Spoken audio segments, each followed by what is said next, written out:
नमस्कार, आप सभी का स्वागत डीडी न्यूज पर। आप देख रहे हैं बाजार इस हफ्ते, जिसमें आपको हम बताते हैं कैसा रहा इस हफ्ते बाजार का हाल। साल के आखिरी कारोबारी दिन शेयर बाजार गिरावट के साथ बंद हुआ। विदेशी निवेश से भारतीय बाजार में निवेश भी बढ़ रहा है और जिसके जरिए हमारी अर्थव्यवस्था का आकार भी अब धीरे धीरे बढ़ रहा है। इन सब पर हम आगे चर्चा करेंगे, लेकिन अगर आपके मन में भी कोई सवाल है, जानना चाहते हैं शेयर मार्केट का हाल, कैसी रहेगी स्टॉक्स की चाल, कहाँ निवेश करना होगा, मुनाफे का सौदा कौन सा सेक्टर देगा आपको बेहतर रिटर्न, इन तमाम सवालों के जवाब देंगे हमारे साथ जुड़े मार्केट विशेषज्ञ। अपना सवाल पूछने के लिए आप कर सकते हैं हमारे नंबर्स पर कॉल। नंबर हैं 011233873031 और 0112309760। इन दोनों नंबर्स पे आप कॉल कर सकते हैं। और खासतौर से अगर हम बात करें वर्ष 2023 की, जो न केवल भारतीय शेयर बाजारों के लिए एक अच्छा वर्ष साबित हुआ, बल्कि खुदरा निवेशकों के लिए भी काफ़ी अच्छा रहा। इस वर्ष भारतीय अर्थव्यवस्था तेजी से उभरती नजर आई। वर्ष 2023 के पहले कारोबारी दिन की बात करें और आखिरी कारोबारी दिन की बात की जाए तो इसे बेहतर ढंग से समझा जा सकता है। आप देख सकते हैं कैसे साल के आखिरी कारोबारी दिन सेंसेक्स और निफ्टी बंद हुए, लेकिन सेंसेक्स इस वर्ष 20 मार्च को गिरकर 57,084.91 के 52 सप्ताह के निचले स्तर पर पहुंचा था, जबकि 28 दिसंबर को ये 72,484.34 अंक के सार्वजनिक स्तर पर पहुंचा। और वर्ष 2023 की अगर बात की जाए तो सेंसेक्स में 11,399 अंक की वृद्धि हुई, जिससे निवेशकों को काफ़ी फायदा हुआ। और निफ्टी की अगर बात की जाए तो इसमें भी 3,626.1 अंक की वृद्धि हमने देखी है। साल के आखिरी कारोबारी दिन सेंसेक्स देखिए इस पर बंद हुआ, 170 अंकों की गिरावट हमने देखी थी, जिसके बाद ये बंद हुआ। निफ्टी की अगर बात की जाए तो ये 47 अंकों की गिरावट के साथ बंद हुआ था।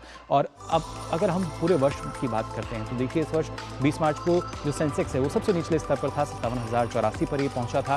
और जो इसका सर्वोच्च स्तर रहा है वो आप देख सकते हैं 72,484, जो कि 28 दिसंबर को रहा, यानी जो आखिरी सप्ताह था उसमें हमने देखा। और 2023 में करीब 11,399.5 अंकों की तेजी रही है। निवेशकों को 18.73 अंकों का फायदा मिला है, निवेश जो बढ़ा है। निफ्टी की भी अगर बात की जाए तो उसमें भी 20% का जो रिटर्न है वो मिल पाया है। तो इस लिहाज से अगर देखा जाए काफ़ी लाभकारी साबित हुआ है वर्ष 2023। भले ही जो आखिरी कारोबारी दिन था उसमें थोड़ी सी गिरावट हमें देखने को मिली, लेकिन अगर पूरे वर्ष की बात की जाए या इस आखिरी कारोबारी सप्ताह की बात करें तो इसमें हमने देखा कैसे सर्वोच्च जो स्तर है वो सेंसेक्स ने छुआ। तो खासतौर से वर्ष 2023 जो है वो खास रहा शेयर बाजार के लिए। और इसके साथ साथ हमने देखा कि जो आखिरी सप्ताह था इसमें किस तरह की जो उपलब्धि है वो दर्ज की गई। तो इस पर और अधिक हम चर्चा करेंगे। इसके लिए दो खास मेहमान हमारे साथ जुड़े हैं। गौरांग शाह जी हमारे साथ जुड़े हैं, स्टॉक विश्लेषक हैं जियोजिट से। सौरभ जैन हमारे साथ जुड़े हैं, जो कि इक्विटी हेड हैं रिसर्च फंडामेंटल एसएमसी से। आप दोनों का बहुत बहुत स्वागत बाजार इस हफ्ते में। सबसे पहले यहाँ जानना चाहूँगा मैं सौरभ जी आपसे भी, किस तरीके से जो हमारा पिछला हफ्ता गया हमने देखा, क्योंकि साल के आखिरी कारोबारी दिन की अगर बात की जाए तो वहाँ थोड़ी सी गिरावट हमें देखने को मिली, लेकिन इसी आखिरी कारोबारी सप्ताह में हमने देखा कैसे जो शेयर बाजार है अपने सर्वोच्च स्तर पर भी पहुंचा। नमस्कार जी, शुक्रिया शो पर बुलाने के लिए। देखिए, बाजार में जो मजबूती है वो काफी अच्छी दिख रही है। लास्ट के हफ्ते में क्या होता है कि जो विदेशी निवेशक हैं वो थोड़े एब्सेंट होते हैं, थोड़ी छुट्टी का माहौल होता है, तो वॉलेटिलिटी बाजार में और जो मार्केट में मूवमेंट है वो थोड़ा कम रहता है। पर देखने वाली बात ये है कि बाजार में पकड़ बहुत है, कुछ भी करेक्शन आ रहा है तो वहीं पर बाइंग आ रहा है। खासकर छोटे मझौले शेयरों में काफी अच्छी बाइंग देखने को मिल रही है। मुझे लगता है कि ये स्ट्रेंथ दिखाता है कि डोमेस्टिक इंस्टीट्यूशनल इन्वेस्टर्स की और जो बाजार में जो लोगों का पैसा आ रहा है सिप के जरिए, इसका भी एक प्रभाव देखने को मिल रहा है। तो बाजार में अच्छी पकड़ दिख रही है। जी बिल्कुल। और साथ ही गौरांग जी आपसे भी जानना चाहेंगे, वर्ष 2023 के पहले कारोबारी दिन की बात की जाए और आखिरी कारोबारी दिन की बात करें तो काफ़ी बड़ा बदलाव हमने देखा है। इस वर्ष करीब 11,399 अंकों से अधिक की बढ़त जो है वो देखी गई है। 18% से अधिक का जो रिटर्न है वो निवेशकों को मिला है। किस तरीके से आप देख पा रहे हैं इसको? बहुत बहुत धन्यवाद इस मंच पर आमंत्रित करने के लिए, और आप सभी को शुभ प्रभात हमारे तरफ से। इस प्रश्न पर उत्तर तो उसके पहले आप सभी को हमारी कंपनी जियोजित फाइनेंशियल सर्विसेज और हमारे तरफ से नए साल की बहुत बहुत शुभकामनाएं, और परमात्मा से प्रार्थना है कि आप सभी का स्वास्थ्य बना रहे और शेयर बाजार में निवेश करके आप सुलझे हुए निवेशक बने, न कि उलझे हुए कारोबारी। और थोड़ा बहुत ज्ञान प्राप्त करने के बाद निवेश करें, ना कि किसी की बात सुनने पर। जी। तो इस साल 1 जनवरी 2023 से आज 31 दिसंबर 2023, अभी आप जो आंकड़े बता रहे थे बड़े दिग्गज सूचकांक को लेकर के 20% तक का मुनाफा लोगों को मिला है साल के कारोबार में, 1 जनवरी से 31 दिसंबर या फिर उसके पहले। अनुमान ये है कि और इस साल अगर आप देखें 2023 में, तो काफी कुछ ऐसे घटनाक्रम हुए थे जिसको लेकर के बाजार में असमंजस परिस्थिति थी, नकारात्मक परिस्थिति कुछ ज्यादा थी। बारिश को लेकर के जो किल्लत हुई उसको लेकर के थोड़ी बहुत परेशानी थी। आकलन ये लगाया जा रहा था कि महंगाई दर काफी ऊपर जाएगा वगैरह वगैरह। लेकिन इन और खाड़ी में जो संकट पैदा हुआ हमास और इसराइल के बीच में, उसको लेकर के भी कच्चे तेल के दाम में हमने उबाल देखा।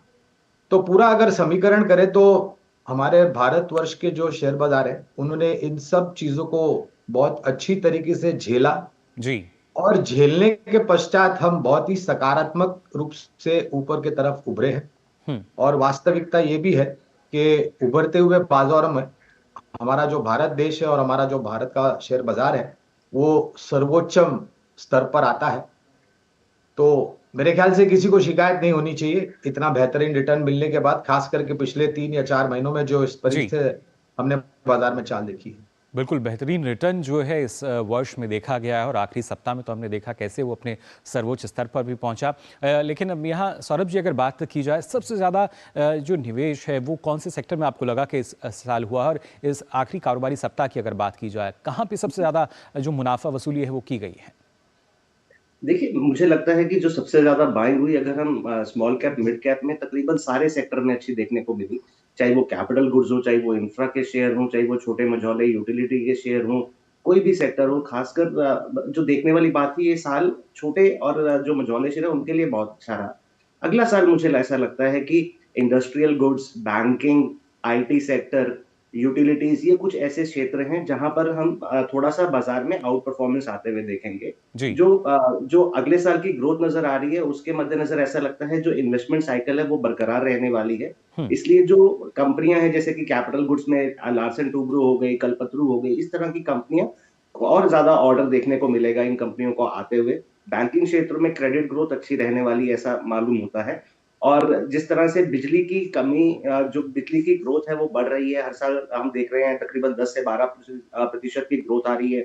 और जो कमिटमेंट्स आ रहे हैं यूटिलिटी से ग्रीन एनर्जी को लेके, तो इसलिए ये कुछ क्षेत्र ऐसे ऐसे अच्छे लगते हैं 2024 के लिए।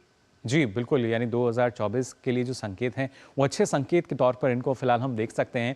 गौरांग जी, आप किस तरीके से देख पा रहे हैं, क्योंकि इस वर्ष जो हमने जितनी उपलब्धियां हासिल की हैं, जिस तेज़ी से हमारी अर्थव्यवस्था उभरती हुई सामने आई है, कि आने वाले साल की अगर बात की जाए, क्या इससे भी तेज़ गति हमें नजर आएगी?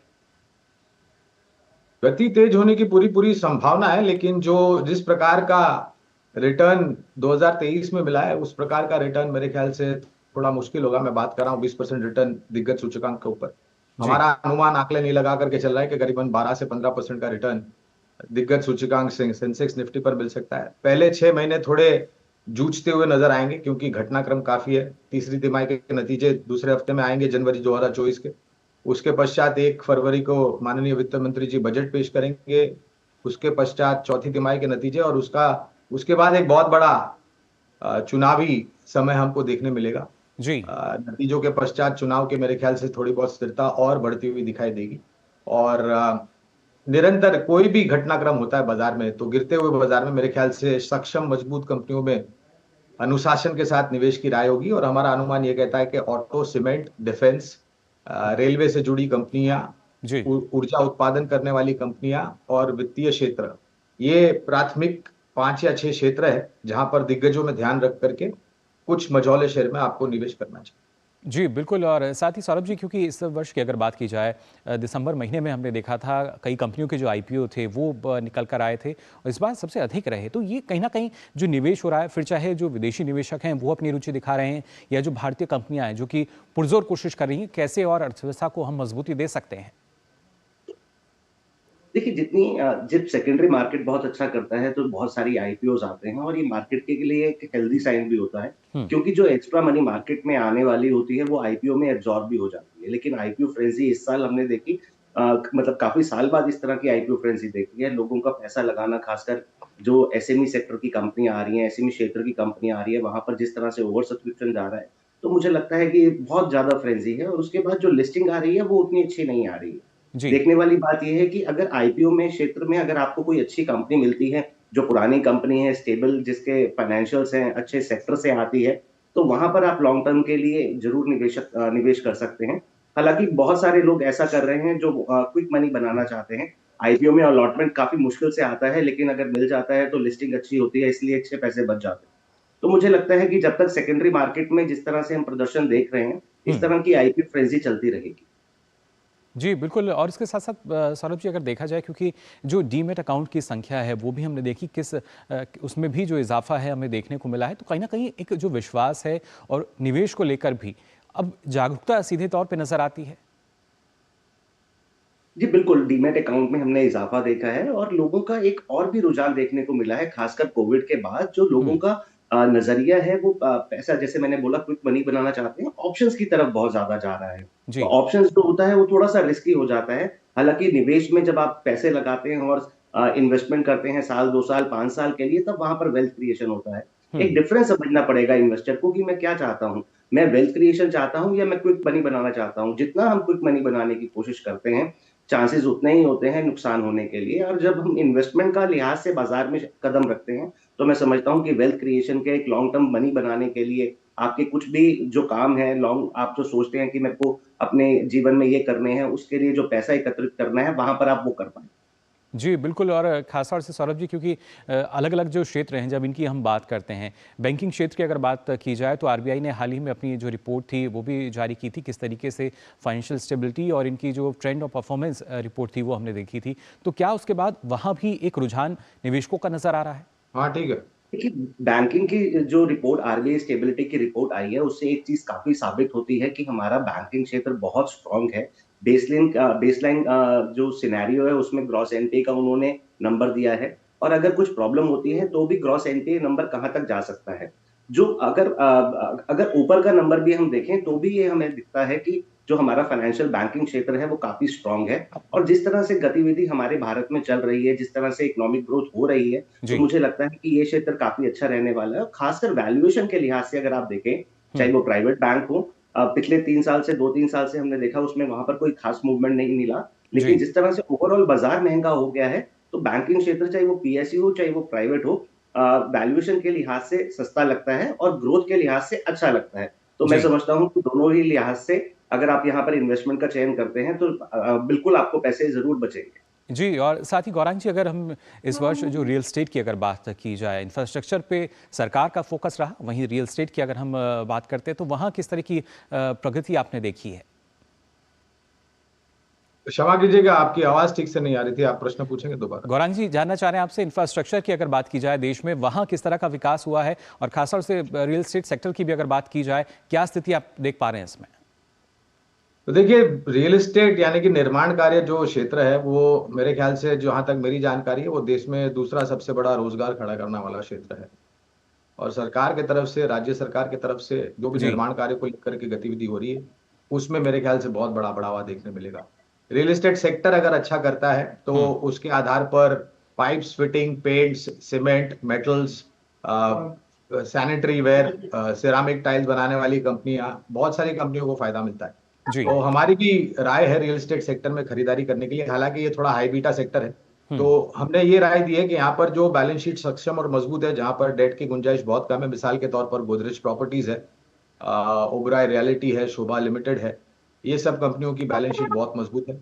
और आकलन ये भी कहता है कि अगर हमारी विकास दर को यहाँ से और ऊपर जाना है, तो न तो सिर्फ रियल एस्टेट सेक्टर को अच्छा करना पड़ेगा, लेकिन राज्य सरकार और केंद्रीय सरकार की तरफ से जो निर्माण कार्य की गति चल रही है, उसको और बढ़ावा मिलेगा, जिसके जी। आधार पर मेरे ख्याल से सीमेंट और मेटल की खपत भी और ऊपर जा सकती है। बिल्कुल। और इस गति के साथ ही कहीं न कहीं जो विकास की गति है उसमें भी इज़ाफ़ा होगा, जिसके ज़रिए जो अर्थव्यवस्था है और मज़बूत होती नज़र आएगी। फ़िलहाल आप दोनों हमारे साथ लगे बने यहाँ बने रहिए, हम रुक रहे हैं एक छोटे से ब्रेक के लिए।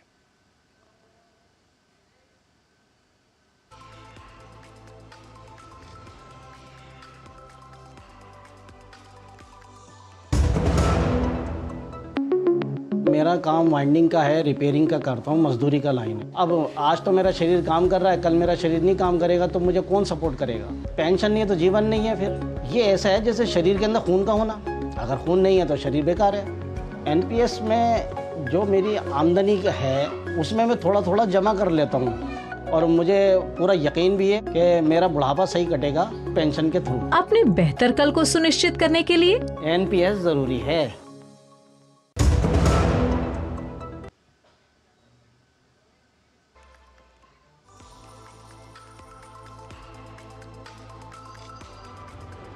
ब्रेक के बाद आप सभी का एक बार फिर स्वागत। बाजार इस हफ्ते में हम बात कर रहे हैं किस तरीके से साल का जो आखिरी कारोबारी हफ्ता रहा वो कैसा रहा, और ना सिर्फ आखिरी कारोबारी हफ्ता बल्कि पूरे वर्ष की स्थिति जो है वो हमारे साथ जो विशेषज्ञ जुड़े हैं, गौरांग जी, सौरभ जी, उन दोनों से हम यहाँ जान रहे हैं। और यहाँ एक बार फिर से सौरभ जी आपके पास में आना चाहूँगा। जिस तरीके से आपने बताया कि अलग अलग क्षेत्रों में हमने देखा किस तरीके से जो निवेश है वो भी हुआ, लेकिन ऐसे में इस बार हमने देखा जो गोल्ड बॉन्ड को लेकर भी सरकार ने जो इशू किया था, डिजिटल गोल्ड को लेकर भी बढ़ावा देखा है, और किस तरह का निवेश है इन क्षेत्रों में आपको देखने को मिला है?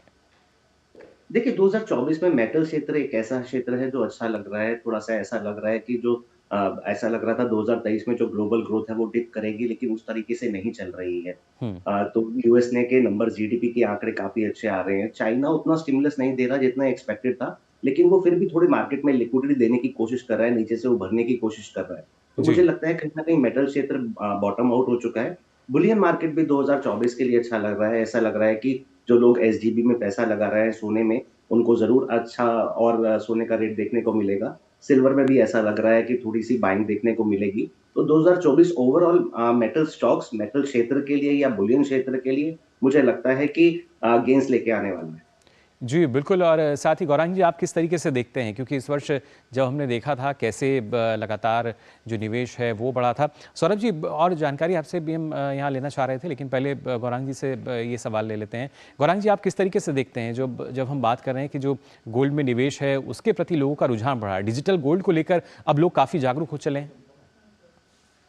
तो हमने काफी लंबे समय से ये राय दी है कि अगर आपका एक पोर्टफोलियो है तो एक पोर्टफोलियो का जो छोटा सा हिस्सा होता है 10 या 20% आपको गोल्ड रिलेटेड जो एसेट क्लासेस है, जैसे कि गोल्ड ईटीएफ है या फिर गोल्ड सॉवरेन बॉन्ड्स है या फिर फिजिकल गोल्ड है, वहां पर रखना चाहिए। इससे क्या होता है कि एक अनुशासन से निवेश होता है और आपका जो जोखिम है वो बढ़ जाता है। अगर आप एक ही एसेट क्लास में निवेश करते हैं तो आपका जोखिम बहुत ऊपर की तरफ बढ़ जाता है, लेकिन अगर आप 3 या 4 एसेट क्लासेस में अनुशासन के साथ निवेश करते हैं तो मेरे ख्याल से वो रिस्क फैल जाता है, जोखिम फैल जाता है, जिससे आपके पोर्टफोलियो को किसी नकारात्मक परिस्थिति में इतनी कोई बड़ी हानि नहीं होती। और गोल्ड, सोना एक कुदरती कमोडिटी है, नेचुरल कमोडिटी है, और जिस तरीके से खपत धीरे धीरे बढ़ रही है और जिस तरीके से जियोपॉलिटिकल सिचुएशन उभर रही है पूरे विश्व भर में, उसको लेकर के भी आप देखेंगे तो ऐसी परिस्थिति में लोग फ्लाइट टू सेफ्टी यानी कि गोल्ड जैसे एसेट क्लासेस में ज्यादा जाना चाहेंगे।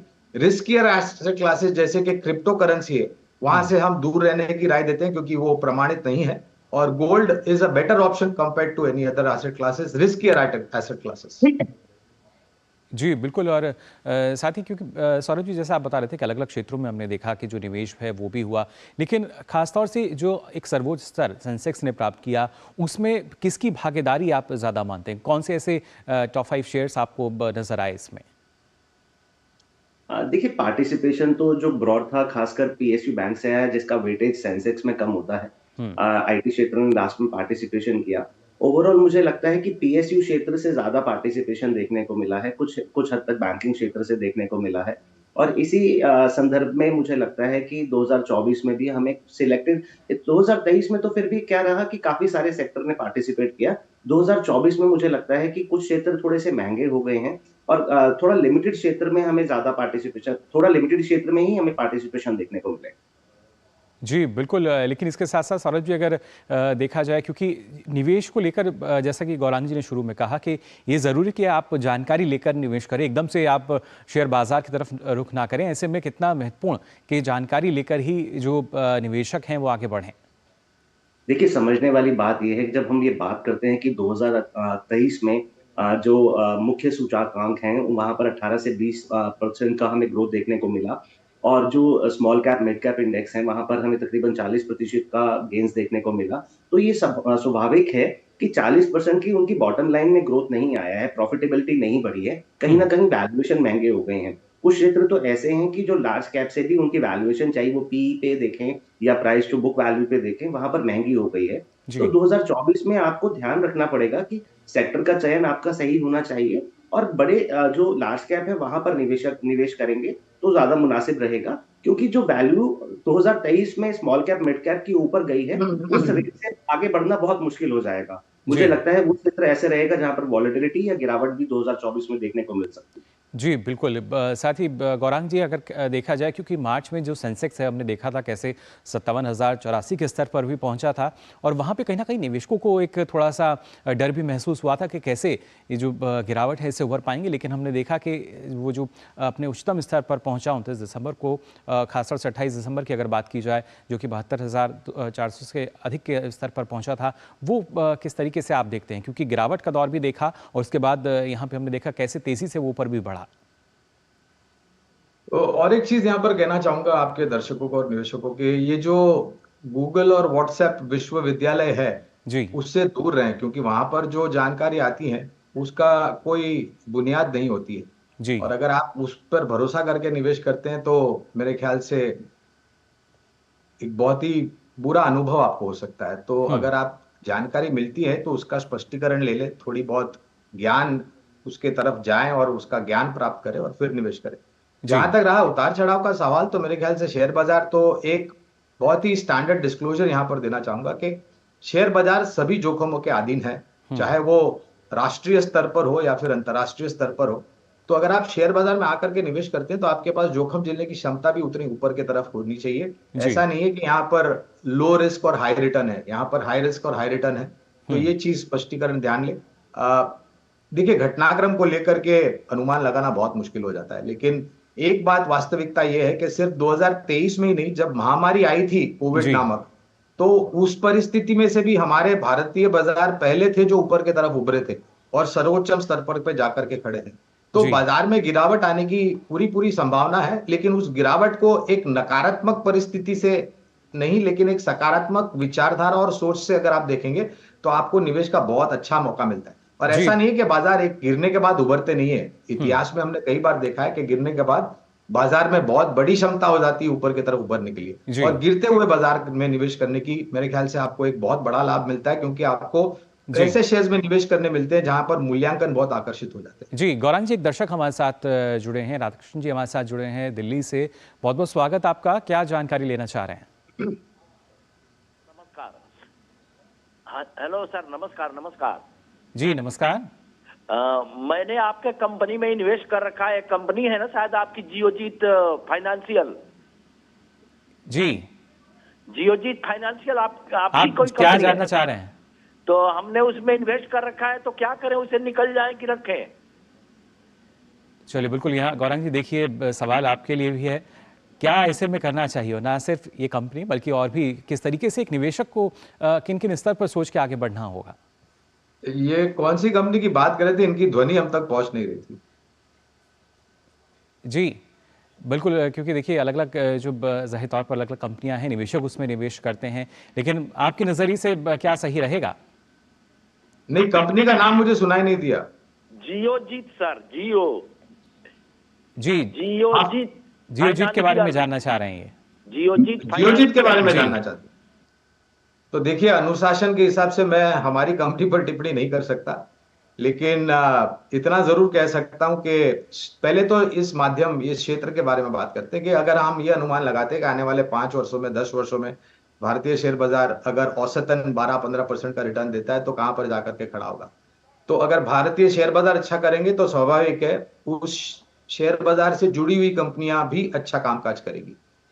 हमारी कंपनी के बारे में ज्यादा मैं बातचीत नहीं करूंगा, क्योंकि कोड ऑफ कॉन्डक्ट लागू हो जाता है और अनुशासन के हिसाब से मैं ज्यादा टिप्पणी नहीं कर सकता जी। खरीद फरोख्त करने के लिए। लेकिन गौरांग जी, इतना आपसे बिल्कुल बता सकता हूं कि टिप्पणी सक्षम और मैं लूंगा, मजबूत लेकिन कंपनी है उससे और पहले हम हमें एक ब्रेक के काफी लिए यहाँ रुकना सकारात्मक होगा। तरीके से काम करते हैं। उसके बाद आपसे मैं आप दोनों से आखिरी टिप्पणी यहाँ जरूर लूंगा, लेकिन फिलहाल हम यहाँ रुक रहे हैं एक छोटे से ब्रेक के लिए, जल्द हाजिर होंगे।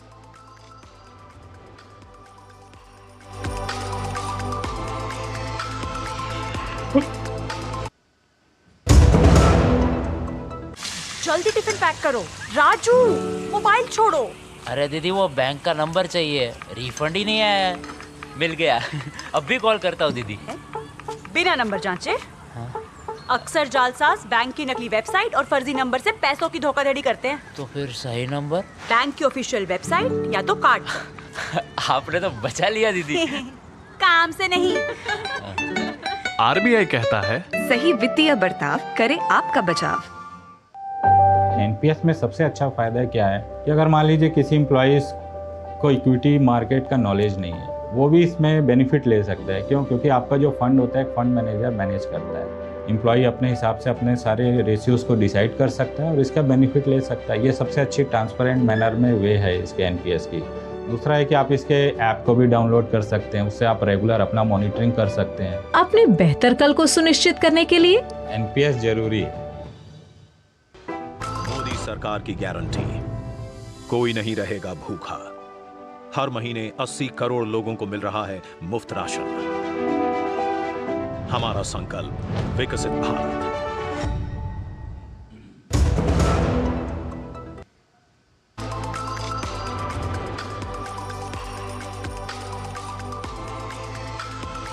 ब्रेक के बाद आप सभी का एक बार फिर स्वागत। बाजार इस हफ्ते में लगातार आपको हम बता रहे हैं कैसे इस आखिरी कारोबारी हफ्ते में जो बाजार है उसमें कारोबार होता नजर आया, और साथ ही साथ इस पूरे वर्ष की भी अगर बात की जाए कैसा रहा। गौरांग शाह जी और सौरभ जैन जी लगातार हमारे साथ बने हुए हैं। यहाँ आप दोनों से अंतिम टिप्पणी मैं चाहूँगा। सौरभ जैन जी, किस तरीके से जो अगला हमारा सप्ताह रहेगा नए साल का, क्या उम्मीद करके चल रहे हैं आप उससे? देखिए, मुझे लगता है कि बाजार एक सीमित दायरे में काम करेगा। 10-12 दिनों बाद रिजल्ट वापस शुरू हो जाएंगे।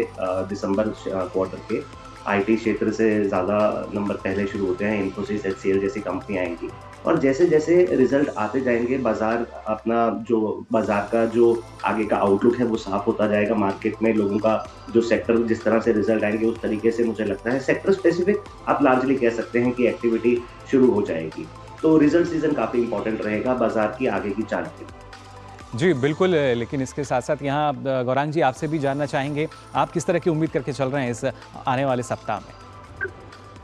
तो पिछले हफ्ते एफएमओ एक्सपायरी भी थी पिछले महीने की और पिछले साल की, और जिस प्रकार के रोल ओवर्स हुए हैं उसको देखते हुए हमें लग रहा है कि थोड़ी बहुत सकारात्मक परिस्थिति बाजार में देखी जा सकती है। लेकिन क्योंकि हमने बहुत ही कम समय में काफ़ी ऊपर समय के दायरे देखे हैं, तो संभावना ये भी है कि बाजार 1 या 2 दिन कुछ मुनाफा वसूली की चपेट में भी आ सकता है, जैसे हमने पहले भी देखा है जी। और जैसे हमने पहले कहा, हर एक गिरावट में खरीदारी का मौका है। जी बिल्कुल, तो अगर देखा जाए कुल मिलाकर तो जोखिम ज़रूर है, लेकिन इस जोखिम से पहले जानकारी लेना उतना ही ज़रूरी है जिससे इस बाजार को अच्छे तरीके से समझा जा सके। फिलहाल गौरांग जी और सौरभ जी, आप दोनों हमारे साथ जुड़े, इसके लिए आप दोनों का बहुत बहुत शुक्रिया। धन्यवाद। तो जाना आपने बाजार इस सप्ताह में किस तरीके से लगातार जो बाजार की स्थिति है वो हमने देखी, और इस हफ्ते की अगर बात की जाए कि साल का आखिरी कारोबारी हफ्ता रहा और आज तो आखिरी दिन भी है, तो हमें उम्मीद है कि अगला वर्ष जो है निवेशकों के लिए भी अच्छा रहेगा, आपके लिए भी अच्छा रहेगा और बेहतर स्थिति रहेगी इस देश की अर्थव्यवस्था की भी। फिलहाल आज के लिए मुझे दीजिए अनुमति। नमस्कार।